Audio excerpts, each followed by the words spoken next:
No próximo capítulo da novela Dona de Mim, a maior bomba da vez promete estremecer a família.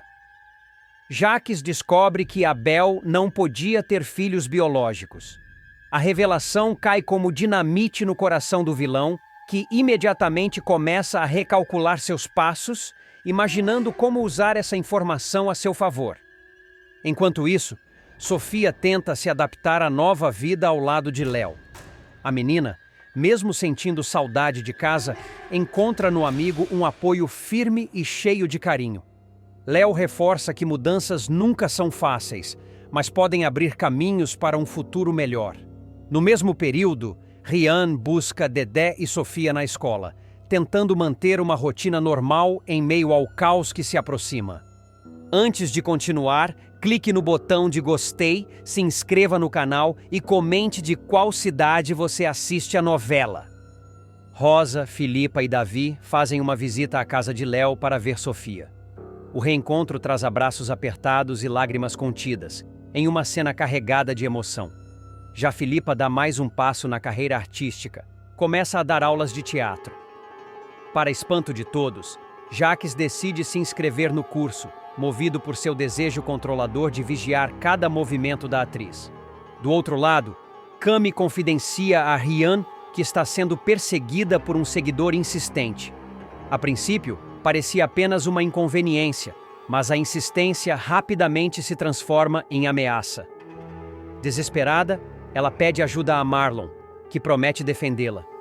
O rapaz já está abalado pelo vídeo de Bárbara sendo deportada dos Estados Unidos. Imagens que circulam entre amigos e o deixam mobilizado. Revoltado, ele decide conversar com Alan sobre a importância de proteger as pessoas queridas das armadilhas do destino. E em meio a tantas tensões, Filipa resolve sondar Denise e o próprio Jacques para descobrir os verdadeiros motivos da briga entre Olivia e Abel. As respostas evasivas só aumentam o mistério, deixando no ar a sensação de que um segredo sombrio está prestes a vir à tona. Jacques vai tomar uma das atitudes mais inesperadas e polêmicas. O vilão, movido por um misto de orgulho e ressentimento, vai transformar um momento que deveria ser de celebração em uma verdadeira bomba familiar. O empresário decide abrir o jogo diante de todos e revelar que é, na verdade, o pai biológico de Ayla e Davi. Enquanto o rapaz já desconfiava e até havia sido alertado dias antes pelo próprio tio, a futura mamãe será pega de surpresa e ficará em choque ao descobrir a verdade justamente, em pleno chá, revelação dos bebês que espera. Convencido de suas suspeitas, Jacques não descansou até confirmar sua versão. Ele manda materiais genéticos seus e dos possíveis filhos para um laboratório particular, chegando a pagar uma quantia alta para agilizar o resultado. A ansiedade o corrói, mas a convicção de que Abel jamais poderia ter gerado descendentes o fortalece. Afinal, Jacques já tinha conhecimento do diagnóstico de esterilidade do irmão, mas queria a prova científica incontestável de que os dois jovens são, de fato, frutos do romance proibido que viveu com Olivia, a primeira esposa do empresário. Os dias que antecedem a festa de Ayla são marcados por tensão. Jacques, com um envelope lacrado em mãos, chega a ensaiar a melhor forma de revelar a bomba, mas o vilão tem prazer em imaginar o efeito que a notícia causará. Ele se vê como alguém injustiçado, alguém que carregou sozinho um segredo pesado durante anos, e agora deseja jogar tudo na cara da família.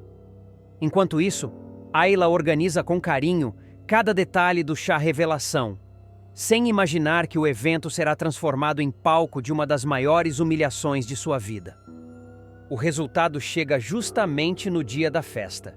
O clima é de alegria, familiares e amigos se reúnem, a decoração é impecável, os convidados vestem cores alusivas às apostas sobre o sexo dos bebês e Ayla aparece radiante, ainda que ansiosa. Filipa, em meio a uma de suas crises de bipolaridade, mostra-se instável e acaba chamando a atenção de todos. A atriz, que vinha tentando se equilibrar emocionalmente, se perde em meio à confusão da festa. É ela quem, sem querer, acaba se tornando peça-chave para a revelação que mudará para sempre os rumos da família Boaz.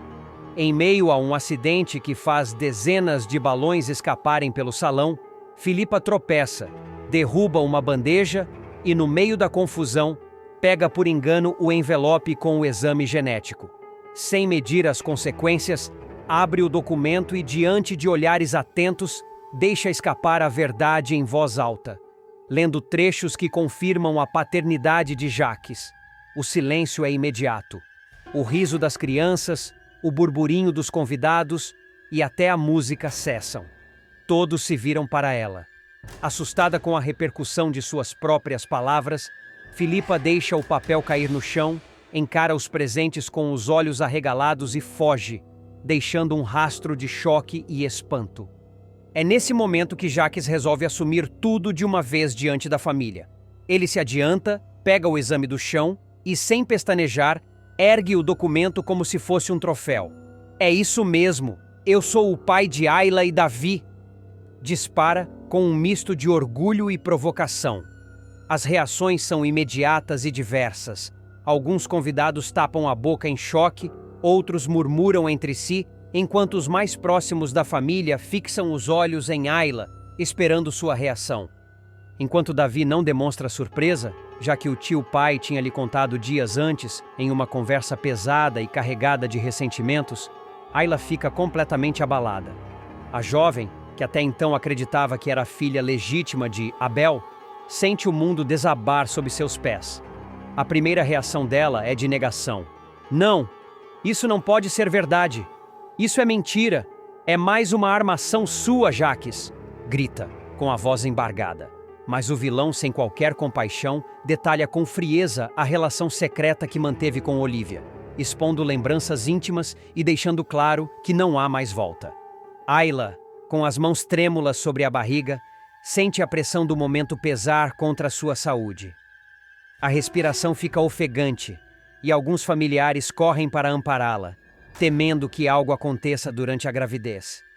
Felizmente, Gisele, uma das poucas que mantém a calma, se adianta para segurar a amiga e pede que todos recuem. Respira, Ayla, respira. Agora você precisa pensar nos bebês, não nele, implora, tentando acalmar a futura mamãe. O choque é tanto que a jovem parece perder a noção do tempo. Sua mente é invadida por lembranças da mãe, de pequenas frases soltas que agora fazem sentido, e de comportamentos de Olivia que nunca haviam sido compreendidos. Aos poucos, a peça do quebra-cabeça se encaixa diante dela, mas a dor da descoberta é brutal. A sensação de ter vivido uma mentira, de ter sido enganada durante toda a vida, a consome. Enquanto isso, Jacques saboreia o escândalo que provocou. Ele caminha pelo salão, encara cada rosto atônito e não demonstra arrependimento. Ao contrário, aproveita para reforçar sua posição. Eu cansei de ser apontado como o vilão dessa história. A verdade sempre esteve aqui, diante de todos, mas ninguém quis ver. Pois agora não tem mais como negar. Dispara, arrancando lágrimas de Ayla e revolta de outros familiares. Samuel, que também está presente, não consegue se conter. Ele parte para cima do tio e exige explicações, chamando-o de canalha e irresponsável. O clima esquenta e o confronto físico quase acontece, mas outros convidados tentam apartar os dois. A tensão é insuportável. O que deveria ser uma manhã de celebração se transforma em uma das cenas mais caóticas já vividas pela família Boaz. O clima só piora quando Davi, visivelmente dividido entre o ressentimento e a aceitação, decide confirmar a versão de Jacques. É verdade. Ele já tinha me contado. Eu sou filho dele, diz, com a voz firme, mas o olhar perdido, como se estivesse falando algo que ainda não conseguiu digerir. A frase é como uma nova facada para Ayla, que sente o chão desaparecer. No meio da confusão, Rosa, mesmo fragilizada por sua condição de saúde, tenta se impor. A matriarca pede silêncio e ordena que Jacques deixe a festa imediatamente, mas o vilão se recusa. Ele insiste em permanecer, alegando que tem tanto direito de estar ali quanto qualquer outro. A situação fica insustentável e a festa chega ao fim em meio a lágrimas, acusações e uma família completamente despedaçada. O ambiente após a revelação permanece carregado, como se cada olhar fosse uma acusação silenciosa. Os convidados, constrangidos, se retiram aos poucos, murmurando entre si sobre o escândalo. A notícia começa a se espalhar rapidamente, já que alguns presentes registraram a confusão em vídeos e fotos. Em poucas horas, a tragédia íntima da família Boaz já estará circulando pelas redes sociais, trazendo ainda mais dor e humilhação para Ayla. Enquanto todos tentam digerir o impacto, Ayla se refugia em um dos quartos da mansão. Gisele permanece ao seu lado, segurando sua mão com firmeza e incentivando-a a manter a calma. Mas a futura mãe não consegue conter as lágrimas. Eu sempre achei que minha mãe tinha segredos, mas nunca imaginei isso. Rosa, mesmo debilitada, intervém com a força que ainda lhe resta. Ela exige que Jacques respeite a casa e ordena que ele deixe o local imediatamente. A matriarca, com a voz firme apesar do tremor, encara o filho com uma mistura de tristeza e decepção. Você destruiu o pouco que restava de união entre nós. Já não é mais bem-vindo aqui, sentencia. Mas Jacques, em vez de se abalar, sorri com sarcasmo. Pode me expulsar da sua sala, mãe, mas não pode me tirar da história dessa família. Eu estou gravado no sangue deles e isso ninguém pode apagar. Filipa vai enfrentar momentos de extrema turbulência. Lutando contra a bipolaridade e tentando reconstruir sua vida, a artista acreditará que, enfim, encontrou um novo rumo ao lado de Jacques e de Sofia. Porém, tudo não passará de uma armadilha cruel arquitetada pelo próprio vilão. Ele, que já terá conquistado a confiança da loira e até mesmo iniciado um romance com ela, dará início a uma das fases mais perversas de sua trajetória: sabotar a saúde da própria companheira para manter o controle sobre ela e, de quebra, afastar Léo da vida da menina. A virada começa quando Filipa, incentivada por Rosa, resolve entrar na justiça com um recurso para reassumir a guarda de Sofia. O juiz, sensibilizado pelo esforço da moça em manter o tratamento em dia e pela melhora visível em seu comportamento, decide conceder a vitória. A pequena volta a morar na mansão Boaz, o que inicialmente traz esperança à família. Filipa se enche de confiança, acreditando que dessa vez será capaz de oferecer estabilidade à criança. Mas Sofia não se adapta facilmente. Ainda ressentida com a ausência da mãe biológica e confusa com a nova realidade, a garota mostra resistência em aceitar Filipa como figura materna. A situação se complica quando ela flagra, por acaso, um beijo apaixonado entre Jacques e a própria madrasta. A cena a deixa em choque. Sofia sente que está perdendo de vez qualquer referência segura de afeto. Percebendo o incômodo da menina e os sinais de insegurança da parceira, Jacques vê a oportunidade perfeita de agir. Ele começa a trocar os comprimidos de Filipa por outros similares, mas sem o princípio ativo necessário para estabilizar seu quadro. A mudança passa despercebida no início, mas logo os efeitos começam a aparecer. Insônia, crises de choro repentinas, variações bruscas de humor. Filipa, acreditando que se trata apenas de uma recaída natural, tenta se manter firme. Mas os sintomas se agravam dia após dia e Jacques faz questão de reforçar sua dependência. Ele se mostra atencioso, sempre pronto a consolá-la, enquanto pelas costas manipula suas doses de remédio. A artista começa a se sentir cada vez mais vulnerável, sem entender por que sua melhora repentina se transformou em queda livre. Enquanto isso, Sofia se sente cada vez mais deslocada dentro da mansão. As brigas de Filipa com Jacques se tornam frequentes, e a menina percebe que a situação está longe da estabilidade prometida.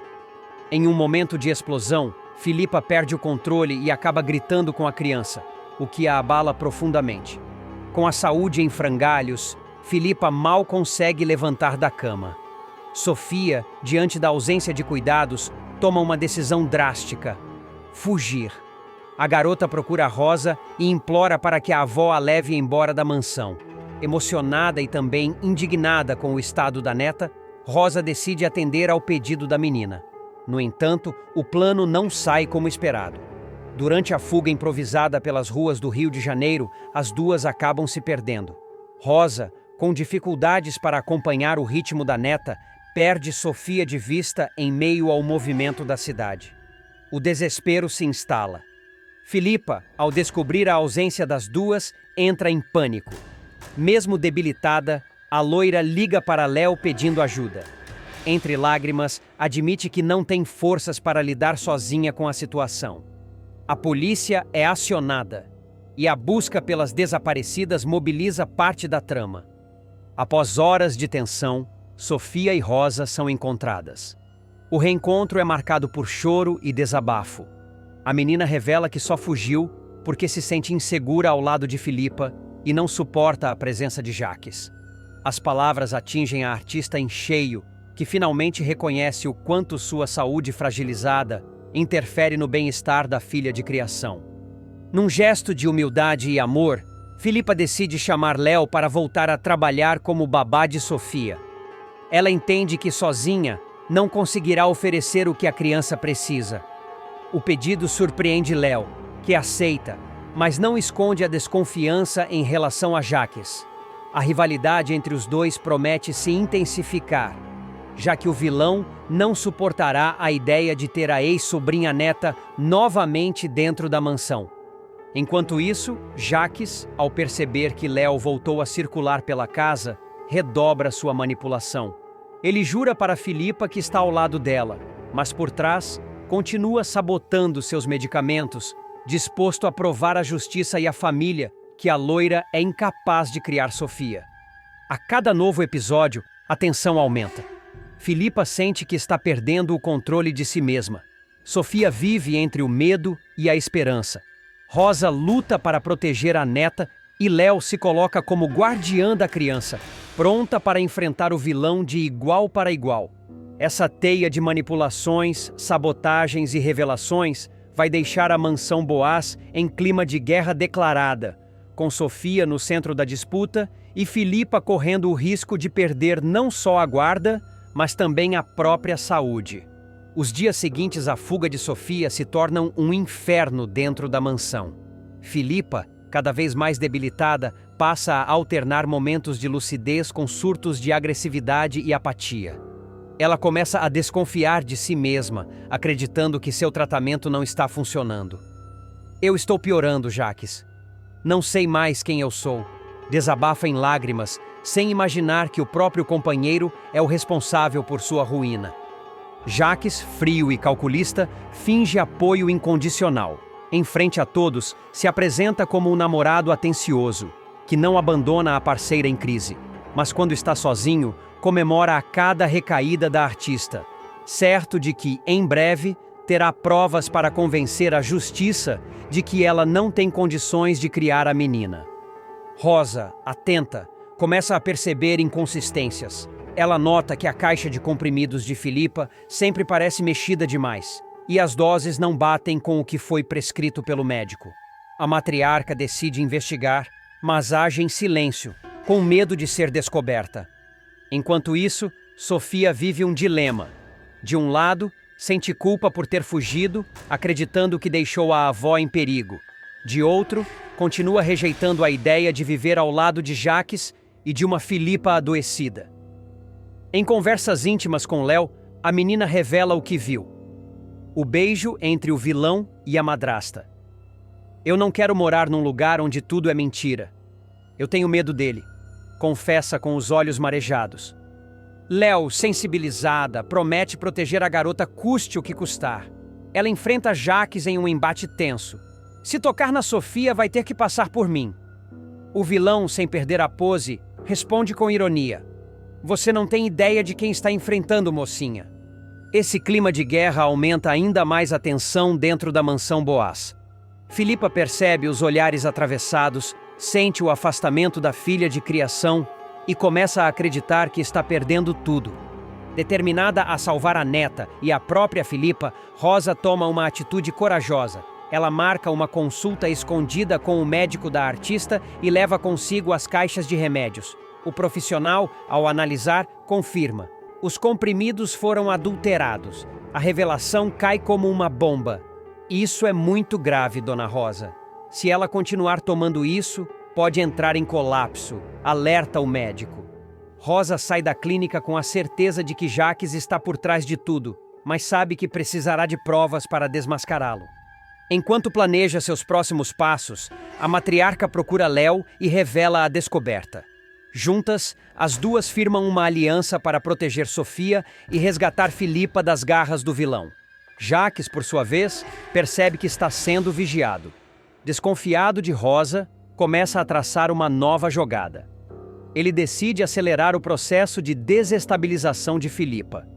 Em uma noite, aumenta a dose adulterada dos comprimidos, deixando a parceira em estado quase letárgico.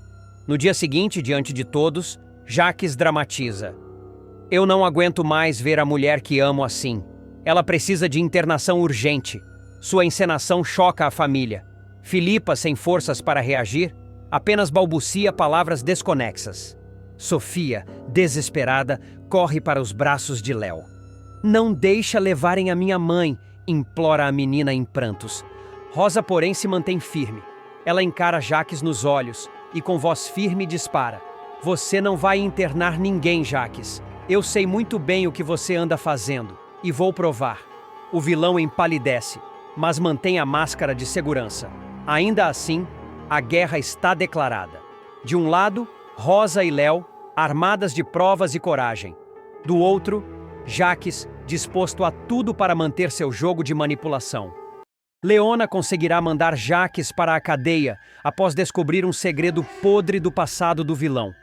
Acontece que Tânia descobrirá que fez papel de palhaça ao lado de Jaques durante anos. O malandro, sem piedade, jogará na cara da mulher que sempre amou Olivia, a primeira mulher de Abel, e ainda deixará claro que não pretende desistir de Felipa. É isso mesmo que você está ouvindo, sua idiota. Eu sempre amei a Olivia desde o primeiro dia, e agora eu amo a Felipa, e não vou sossegar enquanto não ficar com ela. Quer saber mais?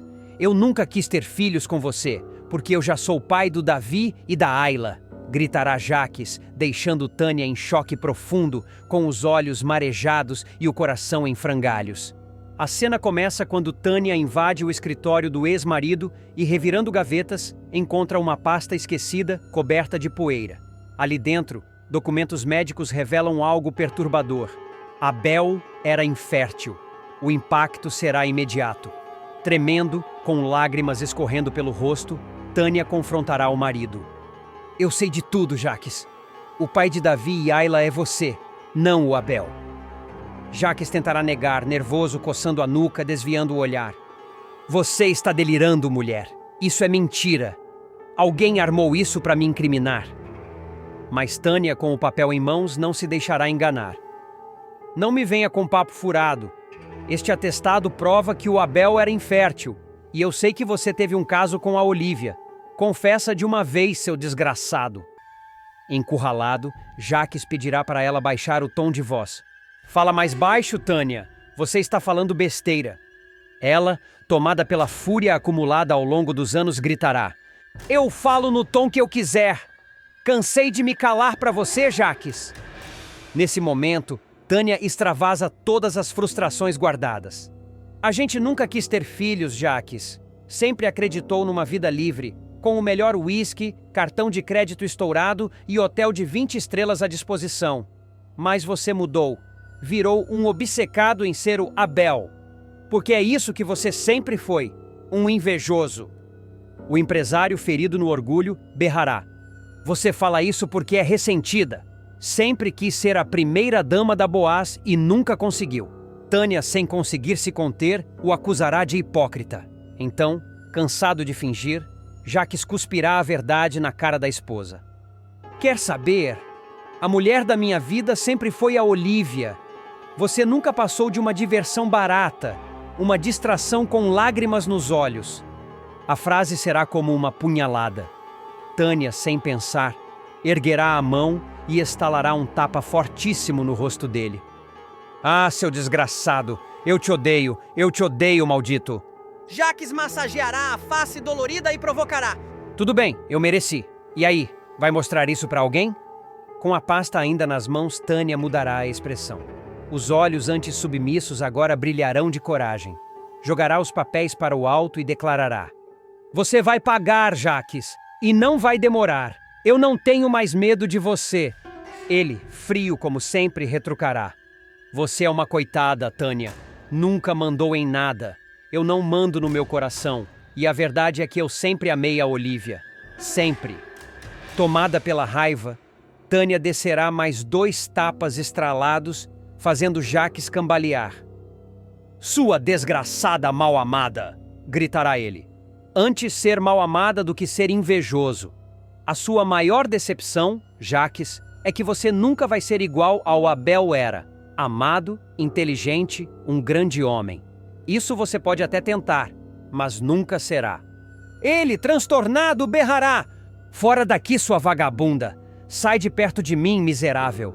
Mas Tânia não se intimidará. Saindo com passos firmes, cuspirá veneno. Você vai me pagar caro, Jacques. Eu juro. Determinada, a mulher não pensará 2 vezes em procurar justamente quem o vilão mais odeia. Leona. Encontrará a babá e, aos prantos, desabafará. Esse desgraçado me paga, Leona. Vou destruir ele, nem que para isso eu tenha que usar você. Eu não aguento mais. O Jacques passou de todos os limites. Ele me humilhou, me tratou como nada. E eu vi o que ele fez com você também. Eu sou mulher e não posso mais ficar calada. Quero me vingar dele. Quero me juntar a você. Leona, surpresa, franzirá a testa. Você? Logo você, que sempre foi fiel a ele, quer se aliar a mim? Sim. E você vai ter nas minhas mãos a arma que pode derrubar o Jacques de uma vez por todas, revelará Tânia, deixando Leona intrigada. Nesse instante, a bomba virá. Existe um vídeo, Leona. Um vídeo que pode acabar com o Jacques de uma vez por todas. Está no celular do Ricardo. É a gravação do Jacques sabotando o carro do Abel no dia da morte dele. Leona ficará paralisada, os olhos arregalados. Você está dizendo que o Jacques provocou o acidente que matou o Abel? Isso é monstruoso. Tânia confirmará, firme. É a mais pura verdade. Mas tem um problema. Não dá para acessar o celular do Ricardo. Ele só desbloqueia com reconhecimento facial. A babá, porém, terá uma ideia brilhante. Então a gente vai dar um jeito. Você pega uma foto do Ricardo, coloca na frente da câmera e o celular vai reconhecer o rosto. Vai desbloquear. Tânia ficará surpresa com a esperteza da jovem. Você é mais inteligente do que eu imaginava, Leona. Vamos tentar. Determinada, Tânia esperará o momento certo para pegar o celular de Ricardo. Com mãos trêmulas, posicionará a foto diante da tela. O coração dela quase sairá pela boca. De repente, a tela acenderá. Consegui! Meu Deus, deu certo! Gritará, quase sem acreditar. Rapidamente, ela encontrará a pasta de vídeos e lá estará a prova fatal. Sem hesitar, enviará o arquivo direto para o celular de Leona. Do outro lado, a babá pulará de alegria. É isso! Agora eu vou desmascarar o Jacques! Leona, ainda ofegante, olha para a tela do celular em choque. O vídeo mostra Jacques mexendo de madrugada no carro de Abel, com uma expressão fria, determinado a concluir seu plano. A gravação é clara. Ele corta fios, manipula peças e antes de sair ainda murmura com desdém. Acabou pra você, Abel. Agora a Boaz é minha. O sangue de Leona ferve. Ela aperta o celular contra o peito, quase sem acreditar que finalmente tem nas mãos a prova que sempre buscou. Os olhos dela brilham com lágrimas, mas não de tristeza, de vingança. Tânia, vendo a reação da jovem, pergunta em tom firme. E então, vai ter coragem de usar isso? Leona respira fundo, encara Tânia e responde com voz decidida. Mais do que nunca. O Jacques destruiu minha vida, destruiu a sua, destruiu a do Abel e de toda essa família. Agora chegou a vez dele pagar. Nos dias seguintes, Leona se move com cautela. Ela sabe que não pode agir de forma precipitada. Guarda o vídeo em nuvem, duplica em pendrive e até imprime imagens congeladas da gravação. Se ele tentar destruir as provas, vai ser tarde demais, pensa a mocinha, reforçando a rede de segurança para não perder o trunfo. Enquanto isso, Jacques segue no auge da arrogância. Ele acredita que Tânia está destruída e que Leona não passa de uma pedra no sapato que será removida em breve. Em uma cena na fábrica, O vilão aparece discursando para os funcionários com sua costumeira pose de grande líder. Vocês podem confiar em mim. Eu sou a verdadeira herança de Abel. Eu sou o futuro da Boaz. Mas Leona, assistindo à distância, morde os lábios de raiva. Ela sabe que aquelas palavras não passam de mentira. Ricardo, sem desconfiar de nada, cumprimenta o tio com orgulho, reforçando ainda mais a imagem de família unida. Chega o dia da virada. Em uma reunião de acionistas, Jacques aparece confiante, trajando seu melhor terno. Ele mal imagina que o mundo está prestes a desmoronar. Leona entra na sala com passos firmes. O silêncio é imediato. Todos notam a ousadia dela em invadir aquele espaço dominado por Jacques. O vilão a encara com desprezo. O que você está fazendo aqui, sua empregadinha de quinta? Mas Leona não treme. Olhando nos olhos dele, coloca o celular sobre a mesa e aperta o play. O vídeo começa a rodar. Todos ficam estarrecidos. Murmúrios ecoam pela sala. Ricardo, incrédulo, arregala os olhos. Não, isso não pode ser verdade, balbucia ele. Jacques, desesperado, tenta arrancar o celular das mãos da moça. Isso é montagem, isso é mentira. Mas Tânia, que estava escondida entre os acionistas, se levanta e grita.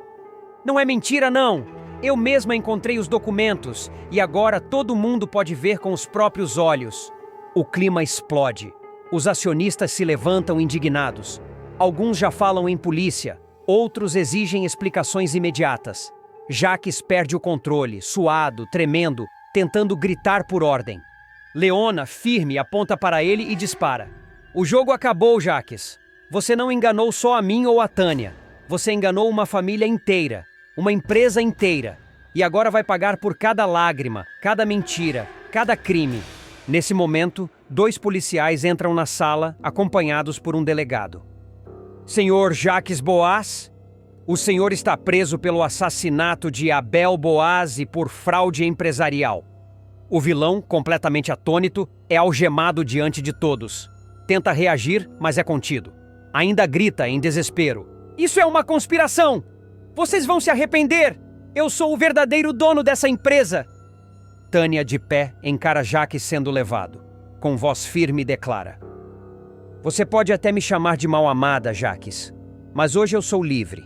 E você finalmente vai para o lugar que sempre mereceu, a cadeia. Camille e Rian decidirão dar uma nova chance ao amor que parecia enterrado no passado. A costureira, marcada por uma sequência de eventos traumáticos, romperá com Marlon e admitirá que ainda sente algo forte pelo ex-presidiário.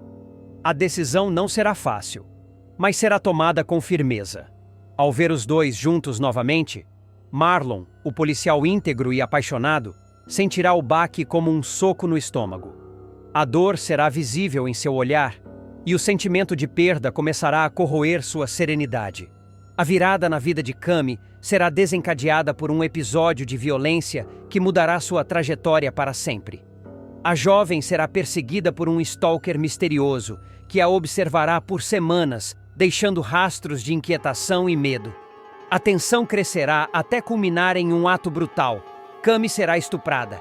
A cena será tratada com sensibilidade, mas não esconderá o horror do momento. A dor, o trauma e a revolta tomarão conta da protagonista, que se verá mergulhada em um turbilhão de emoções. A busca por justiça será imediata. Camille exigirá respostas, exigirá ação. Marlon, como policial, seguirá os protocolos, confiando na investigação oficial. Mas o ritmo lento da apuração, os entraves burocráticos e a falta de provas concretas deixarão Camille ainda mais frustrada. Rian, por outro lado, tomará uma postura radical. Sem confiar no sistema, ele se oferecerá para ajudar Camille a se vingar do agressor. A proposta será direta, sem rodeios. Se você quiser, eu resolvo isso do meu jeito. Camille aceitará a proposta de Rian. Juntos, os dois arquitetarão uma emboscada para o stalker. A jovem fingirá estar disposta a encontrar o criminoso, atraindo-o para um prédio abandonado nos arredores da cidade. Rian, escondido, seguirá os dois. Ao chegar ao local, ele apontará uma arma para o agressor, pronto para fazer justiça com as próprias mãos. a tensão será máxima. O silêncio do prédio será quebrado apenas pelo som da respiração ofegante dos envolvidos. Mas Marlon, que vinha vigiando a noiva discretamente, também chegará ao local. Ao perceber o que está prestes a acontecer, o policial intervirá. Uma luta intensa se iniciará entre ele e o estuprador. Marlon conseguirá render o criminoso e chamará reforços.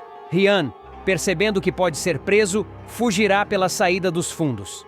Cami, desesperada, implorará ao noivo que omita a presença de Ryan no depoimento.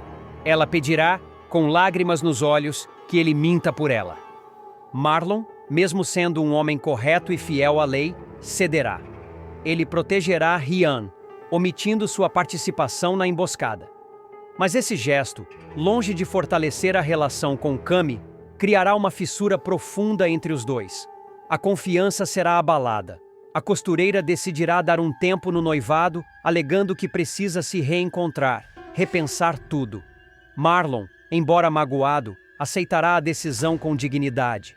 Durante esse período de separação, Cami se aproximará ainda mais de Ryan. Os dois compartilharão momentos intensos, conversas profundas e lembranças do passado. A conexão entre eles se fortalecerá. Ryan mostrará um lado mais sensível, mais protetor, e Cami se sentirá acolhida. A decisão de reatar o namoro virá como consequência natural dessa nova fase. A mãe de Dedé comunicará a Marlon que o noivado está definitivamente encerrado. Marlon não se conformará. Ele tentará conversar com Cami, pedirá uma nova chance, lembrará dos momentos felizes que viveram juntos. Mas a jovem estará decidida. Ela dirá que precisa seguir em frente, que o amor entre eles se transformou. Marlon, ferido, observará de longe a nova rotina da ex-noiva. Ele a verá passeando com Ryan pelo bairro, de mãos dadas, sorrindo, comendo cachorro quente na praça onde costumavam ir juntos. A cena será dolorosa. O policial será consolado pelo Enoque, que o receberá em sua casa com palavras de fé e acolhimento. O líder religioso dirá que tudo tem um propósito, que o sofrimento pode ser um caminho para o crescimento. Marlon ouvirá em silêncio, tentando encontrar sentido na dor que sente. A fé começará a se tornar um refúgio. Enquanto isso, rumores sobre a fuga de Ryan começarão a circular.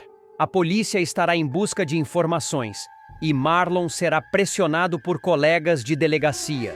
Ele terá que lidar com o dilema de manter o segredo ou cumprir seu dever. Cami, por sua vez, começará a perceber que a reaproximação com Ryan pode trazer consequências perigosas. O ex-detento estará cada vez mais envolvido em situações obscuras e a costureira se verá dividida entre o amor e o medo. A relação entre Cami e Ryan será marcada por paixão, mas também por tensão. O passado de Ryan voltará à tona, com figuras misteriosas surgindo para cobrar antigas dívidas. Marlon, mesmo afastado, continuará preocupado com Cami. Ele a observará de longe, tentando protegê-la sem que ela perceba. A rivalidade entre os dois homens se intensificará e o bairro começará a comentar sobre o triângulo amoroso que se desenha. A reaproximação com Cami reacende em Ryan não apenas sentimentos antigos, mas também fantasmas que ele tentava deixar enterrados. Um antigo parceiro de cela, conhecido como Trovão, reaparece com uma proposta indecente: usar o salão de Ryan como fachada para lavagem de dinheiro. O cabeleireiro hesita, mas a pressão aumenta. Trovão ameaça expor segredos do passado que poderiam colocar Cami em risco. Ryan se vê encurralado, dividido entre proteger a mulher que ama e manter sua liberdade. Cami percebe mudanças no comportamento de Ryan. Ele passa a chegar tarde em casa, evita conversas profundas e parece sempre inquieto. Uma noite, ela o segue discretamente e o vê entrando em um galpão suspeito. Lá dentro, Ryan conversa com Trovão e outros homens armados. Cami não ouve o conteúdo, mas a imagem é suficiente para deixá-la em choque. Ela volta para casa em silêncio, sem confrontá-lo de imediato, mas começa a investigar por conta própria. Dias depois, Cami recebe uma mensagem anônima com fotos de Ryan em encontros clandestinos. A mensagem diz: "Você não conhece o homem com quem está dormindo." A costureira confronta Ryan, que nega envolvimento com crimes, mas não consegue explicar as imagens. A confiança entre os dois começa a ruir. Cami se sente traída, vulnerável e começa a se questionar se reatar com Ryan foi um erro. Marlon, mesmo afastado emocionalmente, continua atento. Ele recebe uma denúncia sobre movimentações suspeitas no salão de Ryan e decide investigar.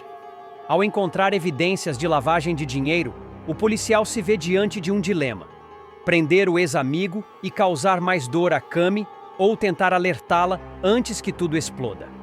Ele escolhe o segundo caminho. Marlon procura Cami e revela tudo o que descobriu. Ela, abalada, pede tempo para processar. Cami decide confrontar Ryan uma última vez. Ela o espera no salão, onde os dois têm uma conversa intensa. Ryan admite que se envolveu com Trovão para proteger Cami, mas que perdeu o controle da situação. Ele diz que está tentando sair, mas que os homens não o deixam em paz. Nesse momento, Trovão invade o salão com 2 capangas, exigindo que Ryan cumpra sua parte no esquema. Cami tenta fugir, mas é impedida. Marlon, que estava monitorando o local, entra armado e inicia uma operação tensa. O confronto termina em tiroteio. Ryan é ferido de raspão, Trovão é preso e os capangas rendidos. Marlon salva Cami mais uma vez, mas desta vez ela não o vê como o noivo que perdeu, e sim como o homem que nunca deixou de protegê-la. Ryan é levado para prestar depoimento e, embora não seja preso imediatamente, terá que responder por associação criminosa. Após o caos, Cami decide se afastar de tudo. Ela termina definitivamente com Ryan, agradece a Marlon, mas diz que precisa de tempo para si mesma. A costureira se muda temporariamente para a casa da tia em outra cidade, onde começa a reconstruir sua vida longe dos holofotes e das dores recentes. Ela retoma a costura, começa a dar aulas para jovens da comunidade e encontra na arte uma forma de cura. Enquanto isso, Dedé, o filho de Cami, começa a sentir falta da mãe. Marlon o visita com frequência, tentando preencher o vazio. O menino pergunta se a mãe vai voltar e Marlon responde com ternura: ela está se cuidando. E quando estiver pronta, vai voltar mais forte do que nunca.